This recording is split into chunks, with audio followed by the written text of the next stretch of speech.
मोक्षमार्गस्य नेतारं भेतारं कर्म भूभृतां ज्ञातारं विश्वतत्त्वानां वन्दे तद्गुणलब्धये। तत्वार सूत्र अध्याय नंबर 2, सूत्र नंबर 26। जीव या पुद्गल के गमन का क्रम क्या है? श्लोक आता है, अनुश्रेणी गति। गति जीव और पुद्गल का गमन अणुश्रेणी आकाश के प्रदेशों की श्रेणी के अनुसार ही होता है। अब आप बोलोगे श्रेणी किसे कहते हैं? लोक के मध्य से लेकर ऊपर नीचे तथा तिर्यक दिशा में आकाश के प्रदेशों की सीधी पंक्ति कतार को श्रेणी कहते हैं। किसे कहते हैं?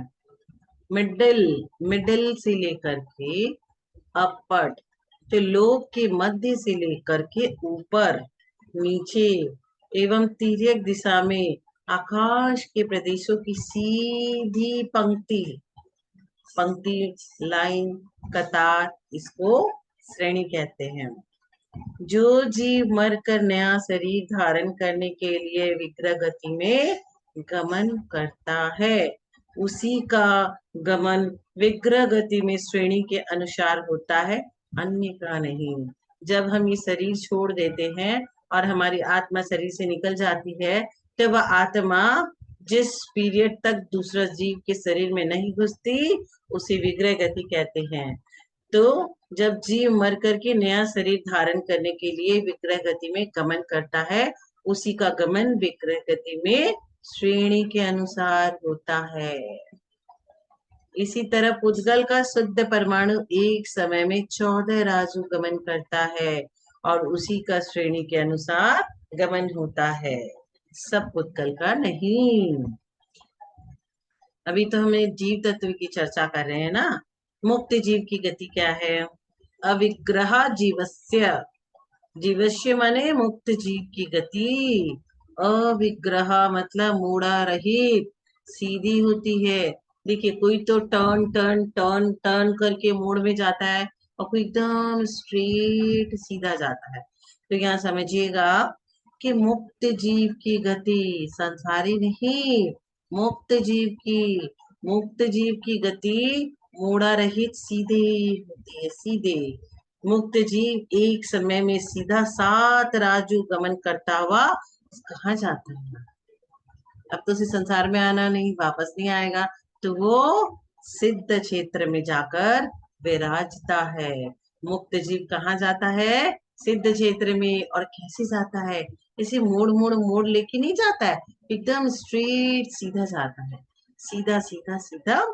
और आपको ये पता होगा कि आदिनाथ भगवान की हाइट कितनी थी? 500 धनुष। तो जिस तीर्थंकर की जितनी हाइट होती है, वो वहां पे जाकर उतना ही आकार, उतने ही आकार को लेकर के वहां विराजमान होते हैं।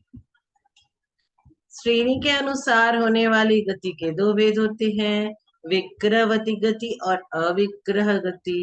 तो जिसमें मुड़ना पड़ता है, दिस दिस दिस, वह विग्रहवती है, और जिसमें मुड़ना नहीं पड़ता वह अविग्रह है। कर्मों का क्षय करके सिद्ध शिला की ओर गमन करने वाले जीव को अविग्रह गति होती है, जिससे वह कभी भी वापस नहीं आते। जीवस्य यहाँ पे मुक्त जीव की गति को लिखा है, संसारी जीव की नहीं। तो संसारी जीव की गति और समय क्या है भाई? विग्रहवती च संसारिण प्राक चतुर्भ्य। संसारिण माने संसार जीव की गति, जो संसारी जीव है, आप हम, इनकी गति चतुर्थ प्राक माने, चतुर्थ है माने 4, 4 समय से पहले, विग्रहवती अर्थात मोड़ सहित, अविग्रह अर्थात मोड़ रहित, दोनों प्रकार की होती है। यानी कि आप ऐसा समझिए कि संसारी जीव की गति मोड़ रहित भी हो सकती है और मोड़ सहित भी हो सकती है। हु इज संसारी जीव? You and me. आपकी गति, मेरी गति मोड़ों को लेकर के भी हो सकती है और मोड़ रहित भी हो सकती है। विग्रह गति के चतुर्थ है माने चार भेद। ऋजु गति, कौन सी? ऋजु गति को इशु गति भी कहते हैं। पाणी मुक्ता गति, लांगलिका गति, गोमूत्रिका गति। अब आप बोलोगे इन चारों को एक्सप्लेन करिए, तो करते हैं। ऋजु गति मतलब मोड़ रहित गति। ऋजु मतलब तो सीधा, सिंपल, सरल, पहले भी पढ़ा है। किसमें पढ़ा था? ऋजुमति और विपलमति। यहाँ पढ़ रहे हैं ऋजु गति, नॉट मति। ऋजु गति मोड़ रहित सीधी गति को, सीधी सीधी सीधी मोड़ रहित गति को ऋजु गति कहते हैं। इनमें एक समय लगता है। ऋजु गति में मोड़े नहीं आते, एकदम सीधा। पाणी मुक्ता गति, जिस गति में एक मोड़ लेना पड़ता है उसे हम पाणी मुक्ता कहते हैं। इसमें दो समय लगता है। ऋजु गति में एक समय, पाणी मुक्ता में दो समय। पानी मतलब हाथ, हाथ में भरा पानी नीचे गिरता है, तब वह एक मोड़ लेकर जमीन में बहता है।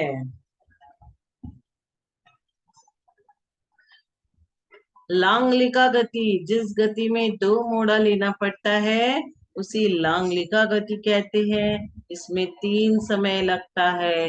लांगल मतलब हल में दो मोड़े होते हैं। अब आप ये समझिएगा साहिब, क्या कि ऋजु गति सीधी होती है, इसमें एक समय। पाणी मुक्ता गति में एक मोड़ लगता है और समय दो लगता है। लांगलिका गति में दो मोड़ लगते हैं और समय तीन लगता है। गोमूत्रिका गति, जिस गति में तीन मोड़े लेना पड़ता है, तीन, उसे गोमूत्रिका गति कहते हैं। इसमें चार समय लगता है। गोमूत्र जैसा टेढ़ा मेढ़ा बहता है, गोमूत्र कैसे भी होने लगता है ना। तो ऋजु गति, पाणी मुक्ता गति, लांगलिका गति और गोमूत्रिका गति, ये क्रमशः एक, दो और तीन और चार समय इनमें लगता है। ऋजु गति में एक, पाणी मुक्ता में दो समय, लांगलिका में तीन समय, गोमूत्रिका में चार समय। अविग्रह गति का समय क्या है? एक समया विग्रह। अविग्रह माने मोड़ रहित गति। एक समय मात्र की ही होती है, अर्थात अविग्रह गति में एक समय लगता है। एक समय विग्रह मतलब एक समय लगता है। तो विग्रह गति में अब आप सोचोगे आहारक और अनाहारक क्या व्यवस्था होती है उस समय में? एक, दो, तीन वानाहारक, इसका मतलब है एक, दो, तीन। वा मतलब विग्रह गति में जीव एक, दो, तीन समय तक अन्न अनाहारक रहता है। एक समय, दो समय, तीन समय तक जीव अनाहारक रहता है। औदरिक, वैक्रिक और आहारक शरीर तथा छह प्राप्तियों के योग पुद्गलों के ग्रहण को आहार कहते हैं। आहार किसे कहते हैं? तो आप बोलोगे जो मैं लंच डिनर ब्रेकफास्ट करती हूँ वही आहार है। तो आप ये सब कैसे करते हो? आप इसको समझो। औदारिक, वैक्रिक और आहारक शरीर तथा छह तरह की पर्याप्ति के योग्य पुद्गलों के ग्रहण करने को आहार कहते हैं। और अनाहारक किसे कहते हैं? जब तक जीव आहार को ग्रहण नहीं करता तब तक वह अनाहारक है। संसारी जीव अविग्रह गति में अनाहारक होता है, आहार नहीं करता, क्योंकि एक समय वाली ऋजु गति में जीव आहार ग्रहण करता हुआ ही जाता है। कैसे? जैसे अग्नि से तपावाण लक्ष्य प्रदेश पर पहुंचने तक वर्षा का पानी ग्रहण करता हुआ जाता है, किंतु एक, दो, तीन मोड़े वाली गति में क्रम से एक, दो और तीन समय तक अनाहारक होता है। मोड़ समाप्त होने पर चौथे समय में नियम से वह आहारक होता है। क्या समझा? आहारक और अनाहारक। तो कब अनाहारक होता है, कब आहारक होता है? जब वो 4 समय वाला है तो 3 समय तक अनाहारक और चौथे समय में नियम से आहारक हो जाता है, और 1 समय वाला जीव आहारक होता है। अब आप समझेंगे जन्म के भेद क्या है, कौन सा जीव कैसे जन्मता है, कौन गर्भज होता है, किसका उत्पाद जन्म होता है, किसका समूर्छन जन्म होता है, चींटियां कैसे जन्मती है, कोई चींटी अपने पेट में दूसरे बच्चों को ग्रहण करती है, कैसे होता है ये सब जन्म, मच्छर का कैसे होता है, चिलचट्टे का कैसे होता है, तो देवों का कैसे होता है, नारकियों का कैसे होता है।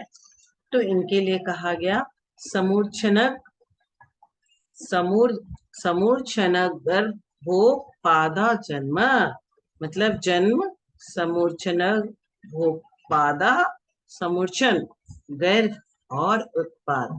यहाँ 3 वर्ड है, समूर्छन, गर्भ और उत्पाद।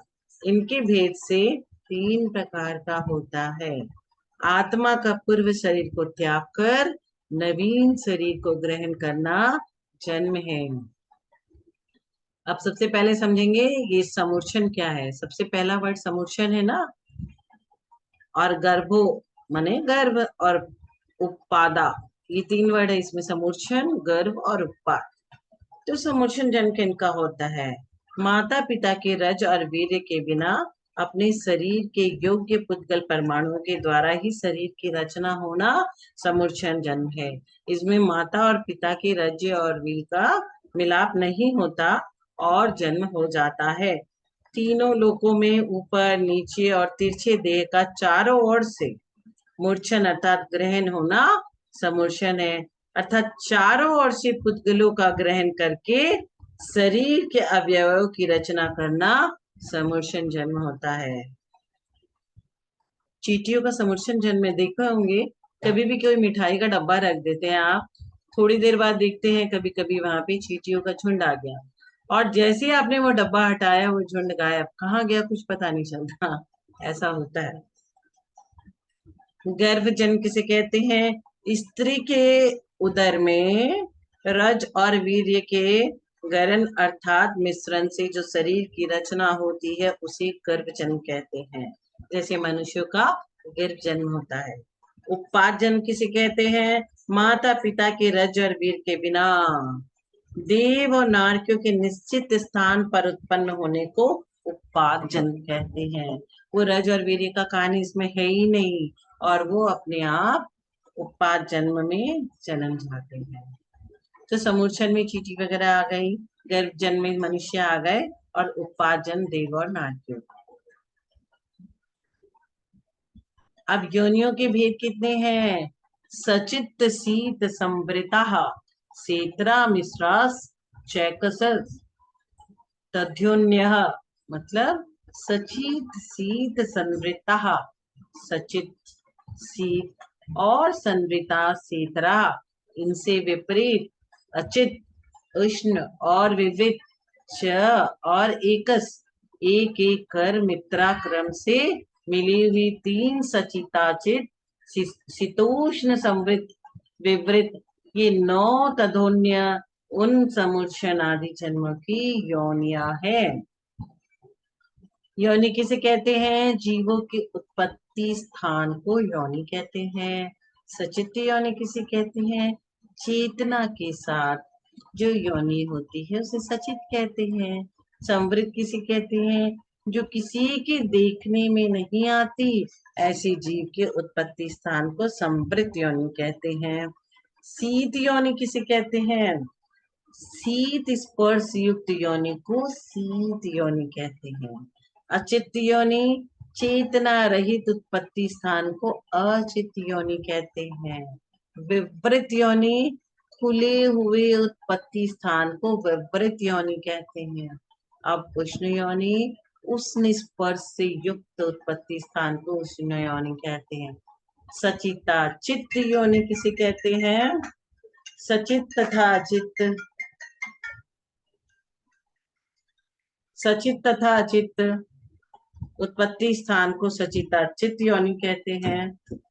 संवृत विवृत योनि, संवृत तथा विवृत मिश्र योनि को संवृत विवृत योनि कहते हैं। शीतोष्ण योनि, शीत स्पर्श तथा उष्ण स्पर्श युक्त मिश्र योनि को शीतोष्ण योनि कहते हैं, जो शीत और उष्ण इन दोनों का मिश्रण। योनि व जन्म कैसे होता है? योनि और जन्म में आधार आदि का अंतर है, जैसे भूमि और बीज। योनिया आधार है और जन्म आदि है, क्योंकि सचित आदि योनि रूप आधार में समुषण आदि जन्म के द्वारा आत्मा शरीर आहार और इंद्रियों के योग्य पुद्गलों को ग्रहण करता है। अब आप समझोगे किस जाति के जीव को कौन सी योनि होती है। देव और नारकियों की अचित योनि होती है। किसी किसी अचित योनि होती है देवताओं की और नारकियों की, क्योंकि उनके उपापात देश के पुद्गल प्रचय रूप योनि अचित है। गर्भजों की मिश्र योनि होती है, क्योंकि उनकी माता के उदर में शुक्र और शोणित रजवेद अचित होते हैं, जिनका सचित माता की आत्मा से मिश्रण है, इसलिए वह मिश्र योनि है। समुच्चयन के 3 प्रकार, सचित भी, अचित भी और सचिताचित भी। साधारण शरीर वाले जीवों की सचित योनि, क्योंकि ये एक दूसरे के आश्रय से रहते हैं। इनसे अतिरिक्त से समुच्चयन जीवों के अचित और मिश्र दोनों प्रकार की योनियां होती है। देव और नारकियों की शीत और उष्ण दोनों प्रकार की योनियां होती है, क्योंकि उनके कुछ उत्पाद स्थान शीत है और कुछ उत्पाद स्थान उष्ण है। तेजस कायिक जीवों की उष्ण योनि होती है। इनके अतिरिक्त जीवों की योनियां 3 प्रकार की, शीत, उष्ण और शीतोष्ण। देव और नारकी और एकेंद्रिय की संवृत योनियां होती है। विकलेंद्रियों की विवृत योनियां होती है और गर्भजों की संवृत विवृत मिश्र योनि होती है। कुछ ग्रंथों में 84 लाख योनियां कहा गया है। नित्य निगोद 7 लाख, इतर निगोद 7 लाख, पृथ्वी कायिक 7 लाख, अपकायिक 7 लाख, तेज कायिक 7 लाख, वायु कायिक 7 लाख,